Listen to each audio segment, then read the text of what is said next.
¿Qué tal amigos? Bienvenidos nuevamente a Global Connection y en este episodio estamos demasiado emocionados por tener como invitado a el doctor Juan Camilo Mesa Jaramillo. Él es arquitecto de profesión, cuenta con una maestría de diseño arquitectónico y diferentes posgrados en el Instituto Tecnológico Autónomo de México, Cambridge y Harvard. Conjuntamente desarrolló la metodología educativa Emprender para Aprender, la cual hace parte de muchos colegios en diferentes países de Latinoamérica, enfocada al desarrollo de emprendimiento en los niños. Actualmente funge como rector de Global University y Colegio Nuevos Horizontes, además de ser un líder de opinión en temas de educación y emprendimiento. Prepárense para una conversación llena de perspectivas innovadoras. Sin más preámbulos, comencemos con esta cápsula llamada Innovación en Salud. Hola, ¿qué tal amigos? Bienvenidos nuevamente a Global Connection. Esta es la última cápsula de la primera temporada, Rehabilitación en la Era Moderna. Y para esto tengo un invitado de súper lujo, un líder de opinión en materia educativa y de emprendimiento, y también rector de una gran universidad como lo es Global University. Él es Juan Camilo Mesa Jaramillo. Un gusto y muchas gracias por acompañarnos en el día de hoy. Hola, muchas gracias. Saludo a toda la gente que nos escucha, que nos ve. Gracias a ti por la invitación. Y bueno, pues vamos a hablar de lo que más me gusta, de emprender, de innovar, de tratar de cambiar al mundo desde las cosas positivas. Excelente. Hoy tenemos una cápsula muy especial titulada Innovación en Salud. Y antes de arrancar un poquito con todo esto, primero, como a todos los invitados, una pregunta algo filosófica, y es, ¿quién es Juan Camilo Mesa Jaramillo? Mira, Juan Camilo Mesa Jaramillo es una persona, es un soñador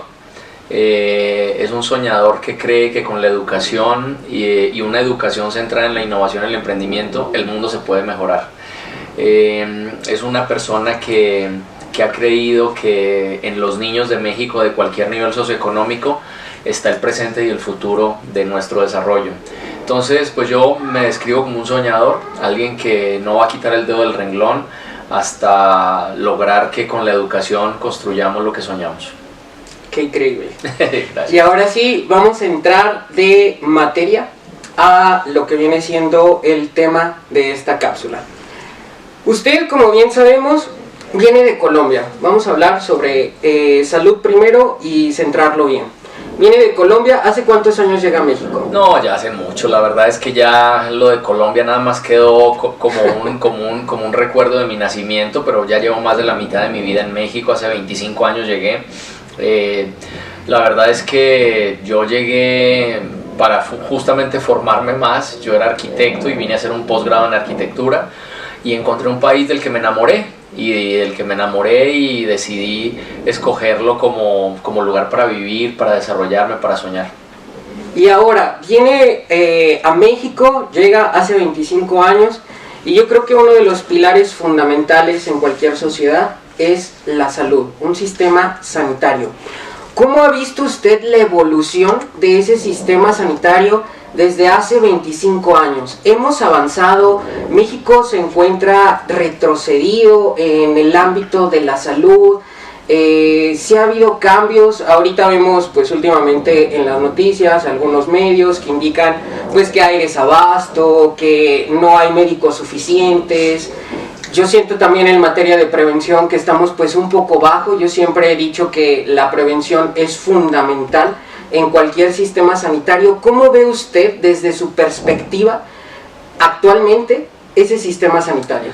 Fíjate que es complejo llevarle salud a 126 millones de mexicanos, pero yo creo que México tendría todo para lograrlo. El problema es que tristemente hay áreas en México que terminan siendo politizadas. La educación es una de ellas, la salud es una de ellas también. Entonces, si hay un presidente que tiene y desarrolla un modelo interesante, llega otro y dice, no, pues lo tengo que quitar porque eso, hablo en específico en la salud, en el tema del seguro popular, claro, por poner un ejemplo.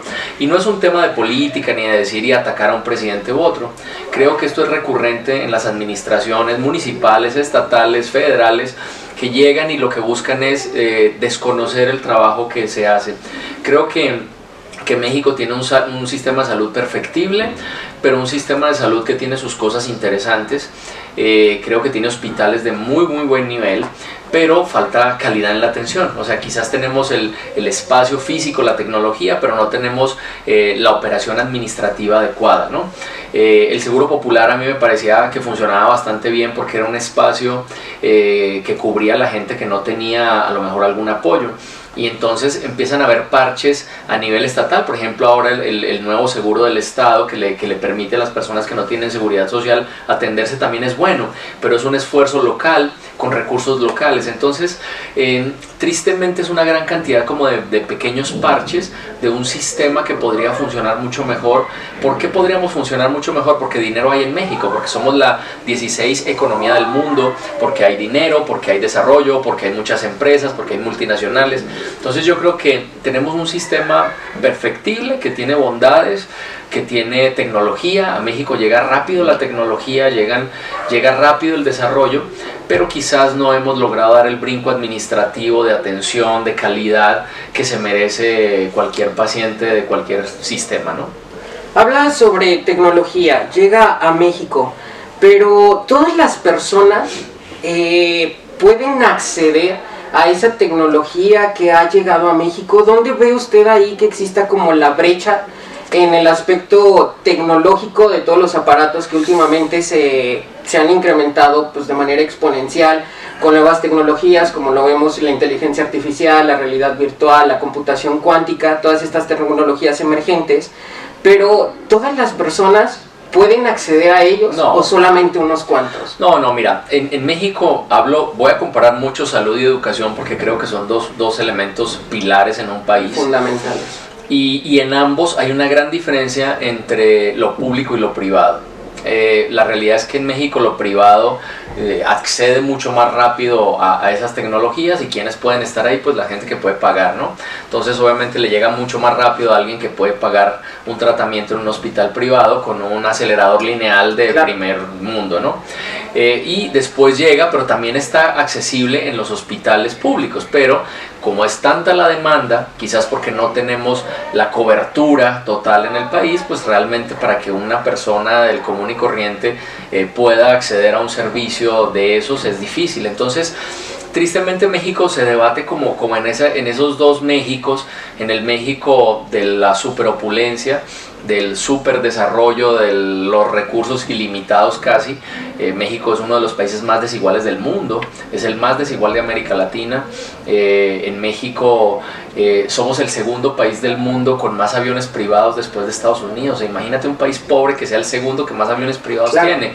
O sea, una cantidad de desigualdades, ¿no? Entonces sí hay una gran diferencia entre lo público y lo privado, pero más bien te digo que México tiene acceso porque nosotros tenemos al vecino, quizás sigue siendo el líder en el mundo, Estados Unidos, de tecnología, de innovación, de disrupción. En el tema médico creo que son los pioneros en el mundo de casi todo, o de gran parte del desarrollo médico, y nosotros tenemos acceso porque es muy fácil tener ese contacto con Estados Unidos. De aquí a que eso llegue a un hospital de segundo nivel en una ciudad pequeña de México es complejo, ¿no? Entonces yo sí creo que hay dos Méxicos: el México de la super tecnología, donde todo el mundo tiene acceso a lo mejor del mundo, y el México de la realidad, donde gran parte de la población, según OCDE, 70 millones de personas con algún grado de pobreza, quizás no tienen acceso, ¿no? Y hablamos sobre... más bien no tienen acceso. Hablamos sobre el creciente número de la demanda. México ocupa en los primeros lugares enfermedades crónico-degenerativas. ¿Qué es esto? Diabetes, obesidad, hipertensión. Y aquí me gustaría hacerle una pregunta para ver usted qué opina. ¿Cree que tenemos un buen sistema de salud preventivo? Es decir, existen las figuras de un psicólogo, existen las figuras de un nutriólogo, existen las figuras de un kinesiólogo, pero tristemente las personas, porque yo lo he vivido, como kinesiólogo, vienen a consulta ya hasta que tienen un padecimiento y una lesión. A mí también me gusta mucho vincular el ámbito de la educación con el de la salud, Y es decir, hay mucha gente que no tiene acceso a esa información de decir, bueno, puedes tener diabetes, pero te puedes prevenir. Existe un kinesiólogo, existe un nutriólogo que pueden ayudarte a prevenir la enfermedad, también la hipertensión y casi todas las que son crónico-degenerativos se pueden prevenir.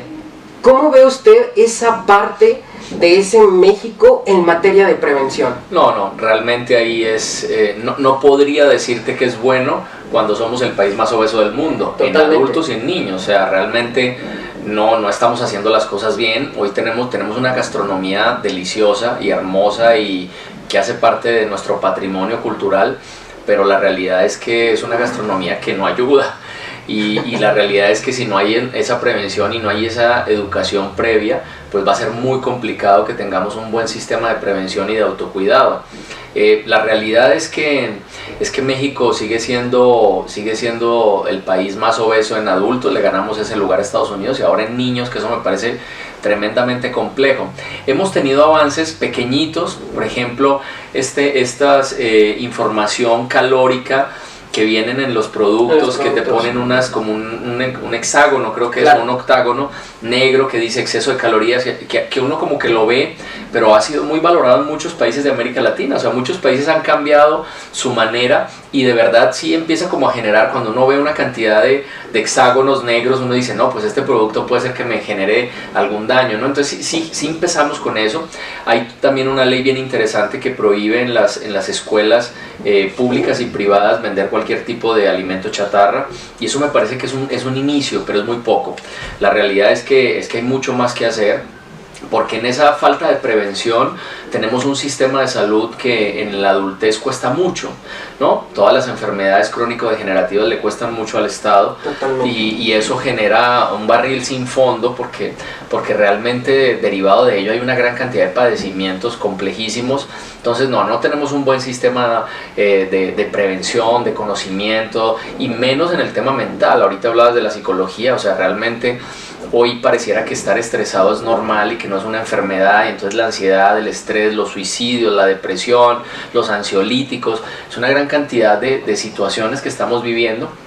Y yo particularmente hablo con los padres de familia en las diferentes instituciones donde voy, donde me invitan, y les digo, o sea, es que hay veces nos estresamos por las drogas y todo, pero la puerta a las drogas normalmente son dos caminos: es el alcohol o es los antidepresivos. Sí. Y el rollo es que, y yo les pregunto a los papás, díganme en qué casa no hay un clonazepam, un ribotril. Sí, o sea, realmente es normal que haya en una casa un tipo, y este es el acceso. Entonces para los chavos es normal hacerlo, o puede ser incluso una salida, o puede ser para probar, ¿no? Entonces yo sí creo que es un descontrol.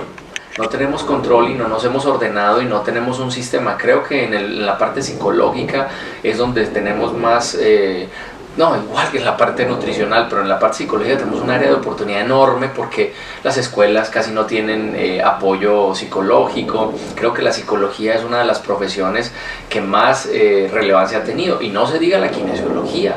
O sea, hoy la realidad es que ni siquiera conocemos el cuerpo en lo básico para prevenir lesiones, por ejemplo. Entonces es una gran cantidad de áreas de oportunidad que nuestro sistema educativo no resuelve, porque tristemente el sistema educativo mexicano se volvió un botín político. O sea, todo este rollo que se armó alrededor de los libros de texto, que si eran buenos, que si eran malos, que si dibujaban penes y vaginas y mil cosas, que realmente el fondo no era la preocupación por los niños, era un tema político, era tratar de atacarse entre los partidos, y a mí me parece que eso es lamentable en un país con tanta necesidad de educarse mejor. Entonces, pues es muy triste, porque tendemos a politizar todo, ¿no? Entonces, como te hablaba ahorita de salud, pasa lo mismo en educación. Entonces yo creo que no tenemos para nada un buen sistema de prevención.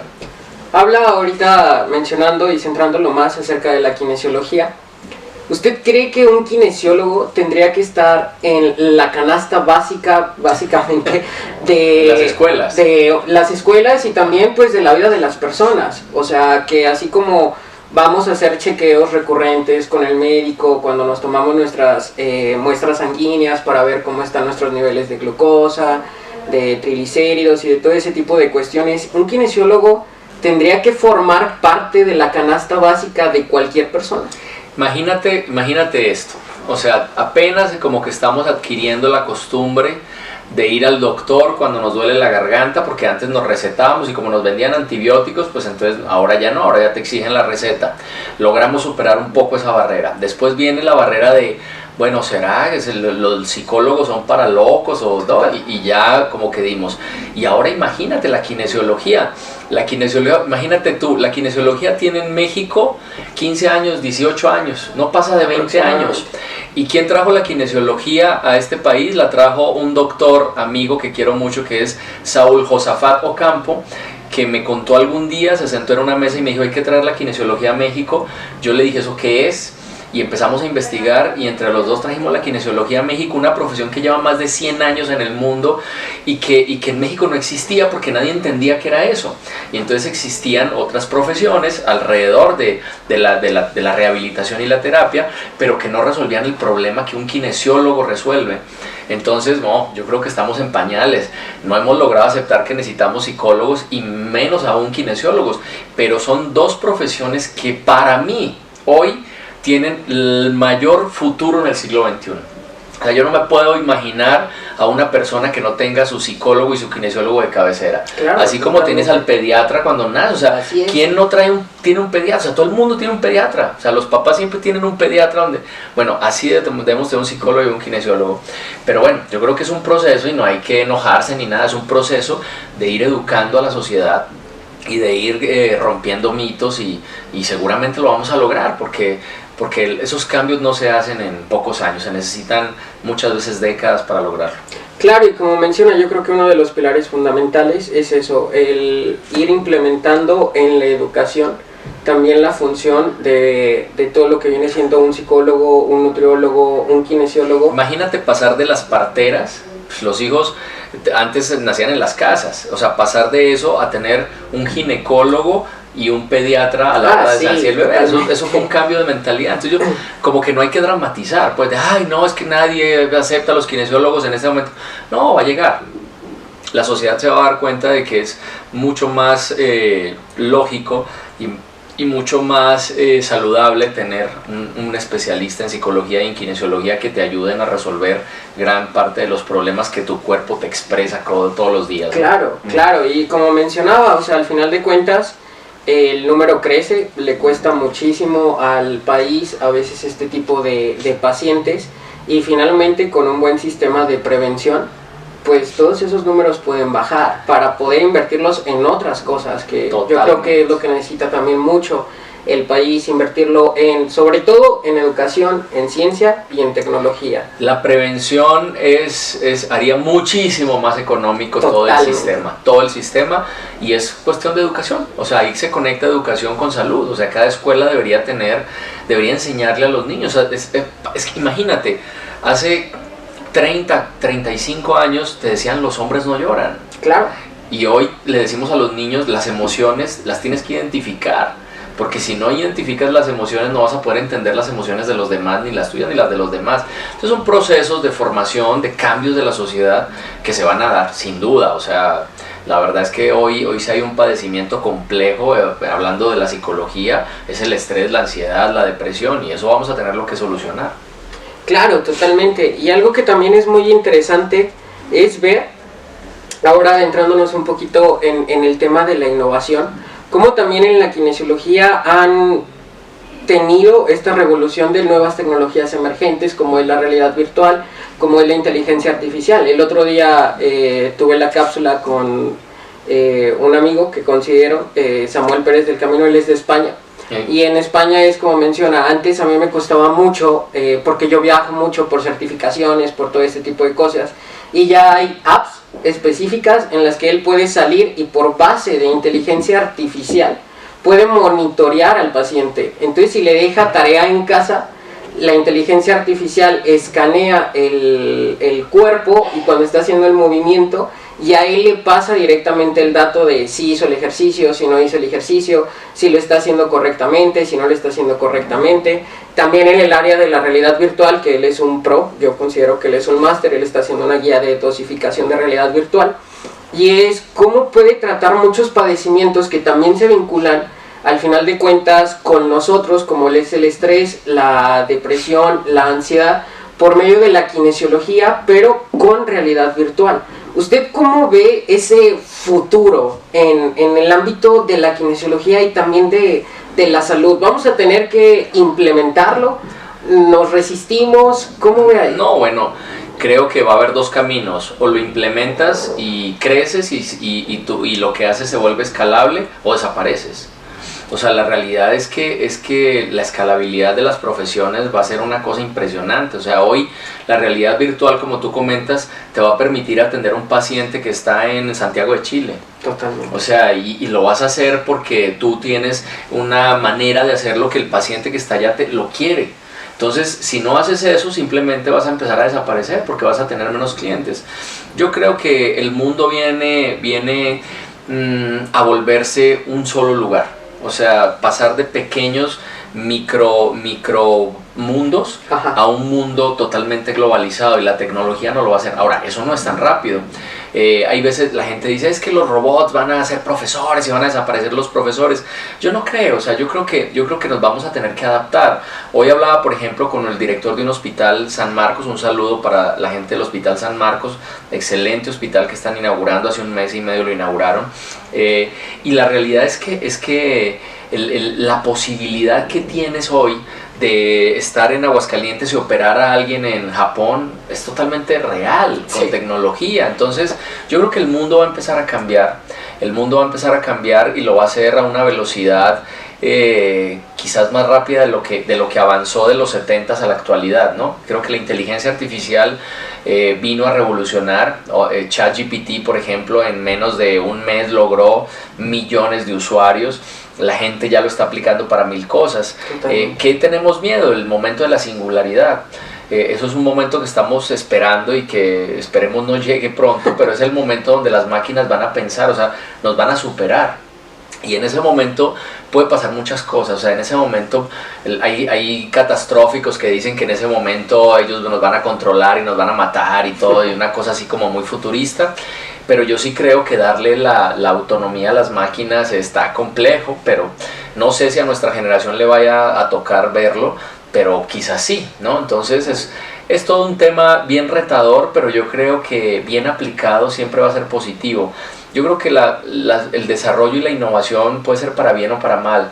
Creo que el invento de la pólvora, por ejemplo, en el primer momento era positivo, después se volvió negativo cuando lo usas para matar y para las guerras. Lo mismo la energía atómica, que también puede ser muy positiva, pero si se convierte en una bomba y se tira, se vuelve mal, ¿no? Entonces yo creo que así es, la tecnología puede ser positiva o negativa. El problema es la aplicación, ¿no? La aplicación de ella, y salud. Creo que si hay algo que vaya a transformarse en el mundo va a ser la salud. Yo hoy no me imagino, por ejemplo, a un médico que su estudio, en su formación, no lleve ingeniería. O sea, no me parece lógico hoy. O sea, que lleves una carrera de medicina sin ingeniería. Tiene que haber algunas materias de ingeniería, tienen que entender ese lenguaje los médicos. Entonces el mundo cambia, pero no es tener miedo, es emocionarse con ese reto para uno poderse conectar con él. O sea, porque hay mucha gente que está asustada y dice, no, y todo va a cambiar, nos vamos a quedar sin trabajo. No, se van a quedar los que se queden quietos. Y la gente que quede estática, pero los que están cada vez aprendiendo, desarrollando, intentando. Imagínate amigo tuyo español que lo está haciendo y ya está, seguramente hay cosas y muchos retos que no ha podido resolver y está, pero ya se metió, o sea, ya le lleva mucha ventaja a un kinesiólogo tradicional. Entonces yo creo que las oportunidades ahí están, y lo importante es empezar a entenderlas y hacer parte del cambio. Usted, como líder de opinión en este aspecto, que yo lo considero y lo admiro demasiado. Muchas gracias. ¿Cómo ve, qué se necesita? Porque muchas veces cuando estamos estudiando, estamos más chicos, estamos cursando la universidad, nosotros pensamos en innovación y es como de, o sea, queremos crear algo nuevo, nos queremos como comer el mundo, no sabemos qué herramientas tener, qué se necesita para innovar en un área, más como en el de nosotros. O sea, me gustaría saber su opinión en el área como de kinesiología. ¿Qué debo de tener para poder innovar y no quedarme en el intento? Primero es voluntad. O sea, que entiendas la necesidad de hacerlo. Yo creo que mira, así está. Primero nos formaron para ser empleados. Totalmente. Entonces tú sales de la universidad y ve a ver si el IMSS te da una plaza, ¿no? Ya después estamos cambiando el chip, algunas universidades, y si no, hay que ser emprendedores, hay que tener su propia clínica para que tú seas empleador de otras personas. Pero hoy tienes que ser un innovador. No solo hay que ser buen kinesiólogo, ¿por qué? Porque el mundo a los malos los desecha. Totalmente. Segundo, tienes que ser buen ser humano, que eso es un ingrediente de esta nueva manera de ver el mundo. Pero la tercera es ser innovador o disruptor de tu profesión. Y para lograr hacerlo, yo creo que la principal habilidad que tiene que tener una persona es la observación. O sea, observar qué le duele al mundo. O sea, qué le duele a la kinesiología. O sea, ¿qué le duele cuando hablo de qué dolores? Es, por ejemplo, yo siempre veo que la punción seca hace que los pacientes griten de dolor. Bueno, ¿cómo harías punción seca sin punzar? ¿Se puede? No lo sé. Empiezo a investigar. ¿Cómo sería hacer punción seca sin agujas? Sin agujas. ¿Se puede? Yo no lo sé. Tú eres el especialista, dime si se puede.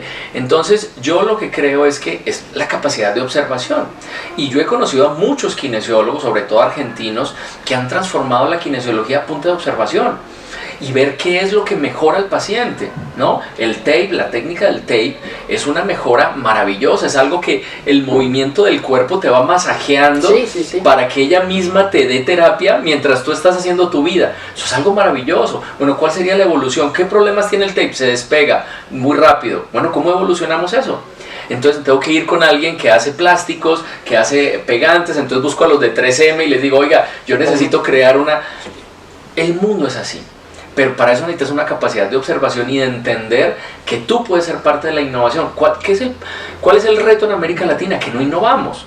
Y entonces estamos esperando sentados con los problemas encima a que Estados Unidos o China o Alemania lo resuelva. Exactamente. Y lo resuelven a su manera, para su idiosincrasia, para su riqueza, para su desarrollo. Bueno, resuélvelo para América Latina, con pobreza, con sistemas de salud corruptos, con sistemas de salud. Bueno, ¿cómo lo resuelves? Entonces son una gran cantidad de opciones, pero muchas veces lo que decimos es que no se puede. O sea, es lo primero, siempre no se puede. Es que no se puede porque hay burocracia y corrupción, es difícil. O sea, por eso no lo logramos, ¿no? O sea, yo te puedo decir, Singapur era el país más corrupto del mundo, uno de los más corruptos del mundo. Hoy es uno de los más desarrollados del mundo. Sí, Finlandia en los 70s era pobre. Entonces uno dice, ¿por qué lo hacen? Pues porque entendieron que a través de la educación, de la innovación, del emprendimiento, pueden lograr cosas. Entonces, yo creo que primero la tenemos que creer. O sea, ¿y cuál es el laboratorio de experimentación espacial? Mi trabajo en el día a día. Todo lo que me jode la vida es una oportunidad de innovación o de disrupción o de emprendimiento. Y son 1000 cosas, todo lo que te jode la vida. Entonces yo creo que es primero creérsela, segundo tener una gran capacidad de observación, y tercero es lanzarse. ¿Fácil? No, fácil no. Yo pongo un ejemplo en mis conferencias y les digo, miren, la rueda se inventó hace 3500 años. Imagínate, 3500 años, por el amor de Dios. La maleta hace 1500 años. Pero hasta 1970 a Shadow se le ocurrió juntar las llantas con la maleta. Para que veas lo complejo que es la innovación. Sí. Ya estaban las llantas, ya estaban las maletas. Imagínate cuántos años pasaron, 1330 años, para que a algún loco se le ocurriera, no, pues es que cargar las maletas es muy pesado, imagínate que le pongo una ruedita. O sea, eso es la innovación. ¿Y eso es difícil? No. O sea, eso no es ir a Marte, no es una cosa. Es simplemente agarrar una cosa que ya está, la unes con otra y creas una innovación y le resuelves el problema al mundo y te quitas un problema. ¿Por qué lo resolvió él? Porque a lo mejor un día la señora le puso a cargar 4 maletas y estaba desesperado y entonces cargaba las 4 maletas y dijo, no manches, esto es muy... Imagínate que hubiera... Y lo evolucionó. Totalmente. Pero pasaron 1300 y tantos años para que alguien lo conectara. Entonces, la innovación puede ser tan compleja. Tenemos locos como Elon Musk, espectaculares, disruptores, que se creen capaces de todo. De conquistar Marte, de hacer casas en Marte, de cambiar el sistema de transporte, el sistema de cómo nos movemos, ¿no? O sin cosas tan simples como una maleta con ruedas o como el sistema de riego por goteo, que es una simple manguera con hoyos. O sea, realmente la innovación es eso, pero hay que hacerlo. ¿Y qué es lo que lo motiva a uno a hacer innovación? El problema. O O sea, siempre va a haber un problema. Yo te aseguro que si pudiéramos conocer la historia de Shadow, seguramente hubo un día que la señora le puso a cargar maletas. Entonces era el problema.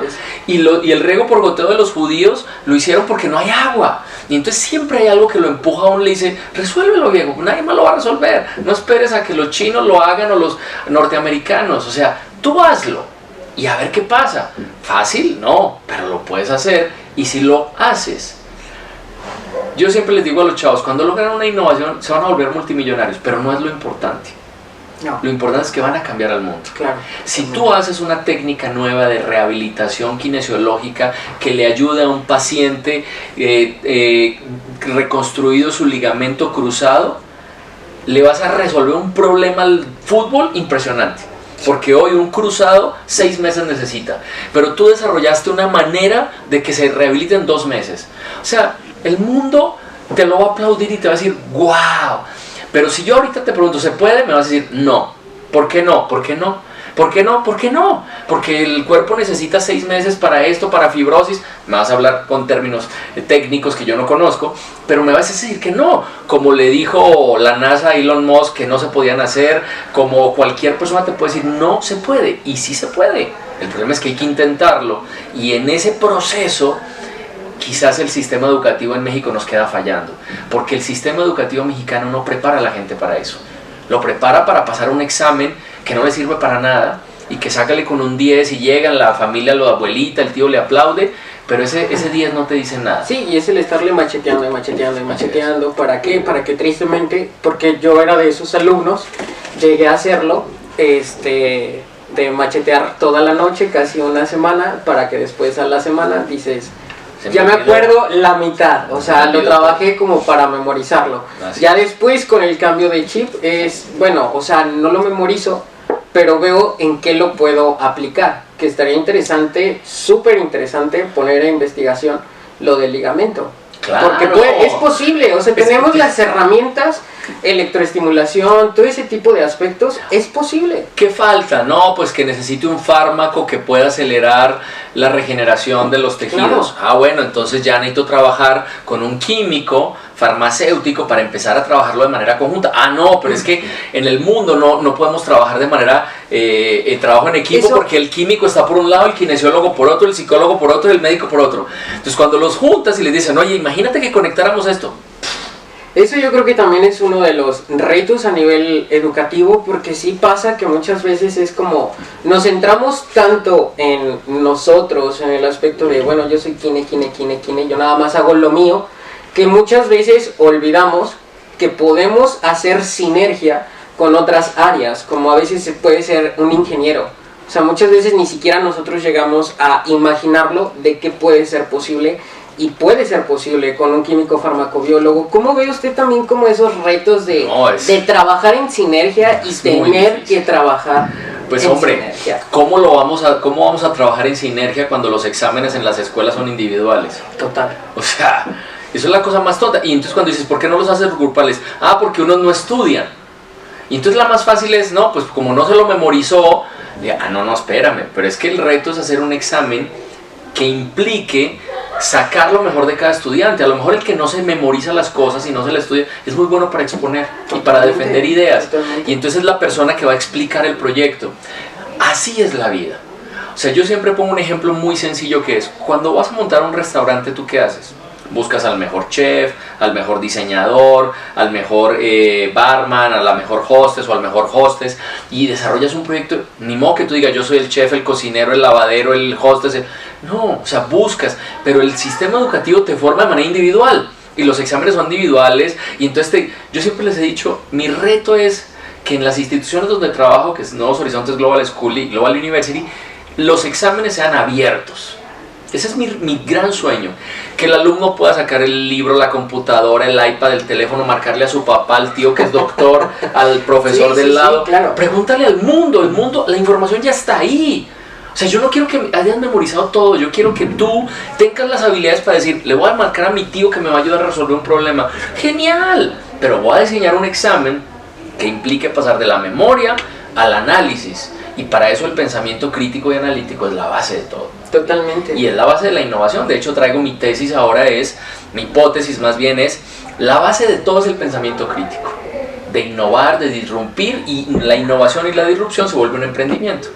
Casi siempre, ¿no? Entonces, es como la tesis que tengo yo. A mí, por ejemplo, peleo mucho con los investigadores que hacen investigación no aplicada. Yo digo, un país tan jodido como México, que invierte tan poquito en ciencia y tecnología, tan poquito en investigación, no se puede dar el lujo de hacer investigación en cosas que no generan dinero. Ay, es que eso es muy materialista. No importa, necesitamos generar lana para que México crezca, para que le lleguen a más personas. Pero si hacemos papers nada más para meterlos a una biblioteca y mantener mi SNI, entonces ya con eso me garantizo que me paguen una mensualidad, no vamos a desarrollarnos. Pero mira, yo tengo un ejemplo. Cuando hice mi maestría en la Autónoma, yo hice una tesis que fue guau, súper guau. Aparte, me gradué con mención honorífica, catalogué todo el Art Deco de Aguascalientes, horas hombre, las que quiera, súper fregona. Me gradué de mención honorífica, creo que el mejor promedio de mi generación. De la maestría salí, ya hice mi libro, lo puse en la biblioteca de la Universidad Autónoma. Después de 5 años dije, bueno, a ver cuánta gente he consultado en mí. ¡Cero! Nadie se había interesado por eso. Pero si yo hubiera hecho un material plástico reciclado, sacado del mar para hacer vivienda de interés social, no solo sería multimillonario, hubiera cambiado el mundo. Totalmente. Entonces, el rollo es que necesitamos enseñar a la gente. Imagínate, todavía no hemos logrado que la gente investigue, que haga innovación, pero que genere desarrollo. Eso lo entendió Estados Unidos. Por eso Estados Unidos hoy mantiene el liderazgo mundial, porque controla el conocimiento. Controla 2 cosas, los mares y el conocimiento. Por eso sigue siendo la potencia. Yo creo que China mueve más dinero, pero Estados Unidos, el conocimiento y los mares, ¿no? Los mares es un tema bélico que no me voy a meter ahí, pero el conocimiento. Y estos tipos, ¿cómo lo hacen? Se roban al mejor judío, al mejor colombiano, al mejor mexicano, y crean equipos de trabajo para desarrollar innovación y desarrollar patentes y desarrollar medicamentos y desarrollar tecnología. Ahí nos falta. Ahora, claro, Estados Unidos no siempre fue rico. Volvamos a 1930, la Gran Depresión. Sí. O sea, se morían de hambre. Y nosotros no hemos podido lograr crear un ecosistema que nos genere valor. Y ese ecosistema tiene que nacer desde la educación, porque ahí es donde al niño le cambia el chip. Tú no te imaginas lo que motiva a un niño a pensar. Sí. Los niños están hechos para pensar, son unas esponjas que absorben, quieren, pero el sistema los va matando, aburriendo. Llegan a la secundaria, están aburridos. Llegan a la prepa, ya no quieren saber nada. Dame mi título y me largo de aquí. Sí, imagínate cuando una mariposa, una cucaracha, y la siguen y la tocan y no le tienen miedo. Les destruimos las ganas de aprender. ¿Por qué? Porque les decimos, su cerebro es una caja y tiene que aprenderse estos conocimientos para que puedas tener estos títulos. Terriblemente dañino. Y es algo que no hemos resuelto, y lo peor, no hay ni una luz de esperanza de resolver la bronca, porque aparte llega alguien que quiere ser presidente de México, se tiene que aliar con el sindicato para que voten por él, entonces les promete una gran cantidad de cosas y los niños de México terminan siendo el botín de unos viejos que simplemente van a querer ser presidente de un país. Y eso es gravísimo, que esté tan amarrado, tan amalgamado todo ese sistema con la política. Eso es terriblemente dañino. Sí, porque mire, yo considero y siempre lo he pensado que un país, para que pueda tener progreso y desarrollo, es invertirle en la educación, en la ciencia y en la tecnología. Es fundamental para que un país pueda resolver ya de mano después todos los problemas que también se avecinan, porque sin educación es a veces muy triste, como usted menciona, llegamos a kinder, pensamiento muy cuadrado y memorízate esto para que pases a segundo, tercero, y luego viene otra vez primero, segundo, tercero, cuarto, quinto, sexto, y luego otra vez. Y no nos enseñan, yo creo que en el ámbito educativo, a ser críticos. O sea, ¿por qué? Muchas veces el preguntarse el por qué pasó esto, qué fue antes. Muchas de las materias, inclusive me llegó a pasar como historia, que son pues historia muy cuadrada, siempre fechas, nombres, eventos, pero ya más grande lo comprendo y es, bueno, ¿por qué tengo que aprender historia? Para ver por qué estamos así y para no volver a repetir lo que se hizo mucho tiempo. Muchas veces la historia yo la considero que es muy cíclica.